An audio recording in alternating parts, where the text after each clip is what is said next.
confess, Father, I confess, 'cause I've been living wrong. Hey, what's up YouTube? It's your boy TUSKO to the day. Mr. Flow So Good.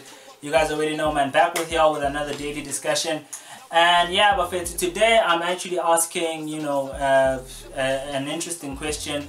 And I say it's interesting because it's a bit of a sensitive topic that, a lot of times you try and avoid, but it's actually the truth that actually goes down with our people. And the real question is, why do we as, African fans put so much importance on our artists actually, getting international features or working with all these big, whether it's American or European artists?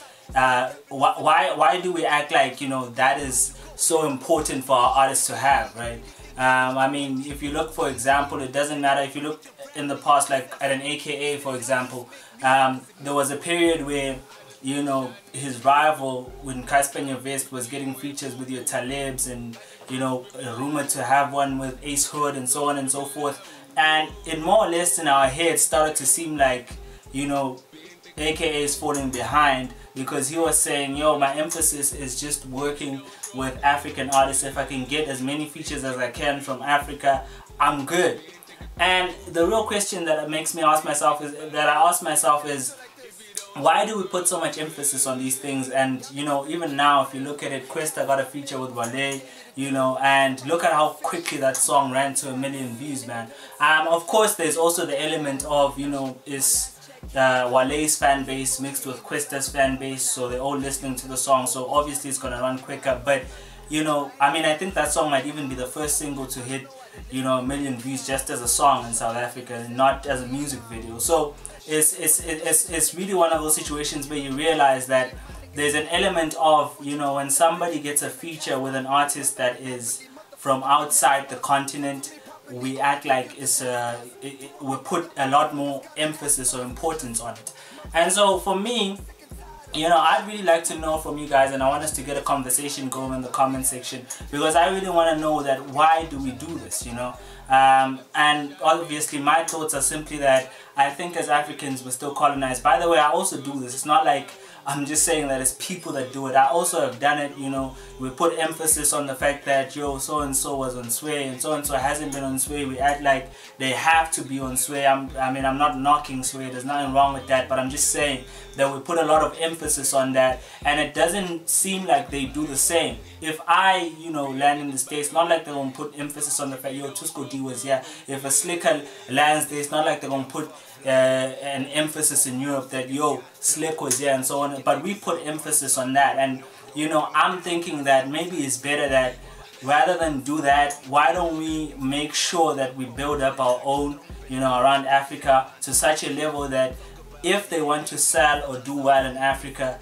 they have to mess with us. So, if they want to have access to an African fan base, they have to mess with us. So, a Drake should know that, if I don't do a song with Questa, then I'm gonna sell 0 records in South Africa, or I'm gonna flop, basically. If I don't do a record with Davido or Wizkid, I'm not gonna do well, in Africa. Like, I feel like that's the approach we're supposed to be going towards, but I feel like that's the approach that we usually shy away from. We're not doing that. We're not building up our own. I mean, why don't we make sure that when an artist, for example, a Drake or Tiny Tempo, whoever it might be, from any other country around the world, when they land in South Africa to do anything, they know that, look, if I'm gonna get this fan base to work for me, let me hit up YFM. If I'm gonna make sure that I have a fan base out here, let me hit up the right television stations, let me hit up the right radio stations. Why do we make it in such a way that we allow them that you can go in, not go to any of these places, not mess with any of these people, but you'll still pop out here? And obviously there's the element of they have the platforms, while we Africans, we're chilling back, not really pushing our own. They have their own platforms that are pushing them around the world. there's an element of that. There's the backing of big corporates that are coming from these countries that are making sure that this is the type of content that we want. But why are we not, you know, as Africans, creating our own platforms to make sure that, you know, you guys gotta mess with these platforms and mess with these people, you know, before we as Africans can actually now sit down and consider messing with you, you know. And I think that's the only way that, you know, they are going to be as hyped up when we land in the States or land in Europe as we are when they land here. Otherwise, if we don't do it like that, man, it's never going to happen. Obviously, like I'm saying, it's also the element of the platforms and the money that is behind, you know, some of these people. But either way, man, you guys leave me a comment in the comment section. I really want to hear your thoughts, man. What do you think about this, man? And why do you think we've put so much emphasis on it? And is it really that important? Leave me a comment, man, and let's have a discussion, and definitely subscribe. Let's go. Now, wait. Emma Pili, I know you want to go, but click that red button and subscribe and put some respect on a younger name, man. Awesome.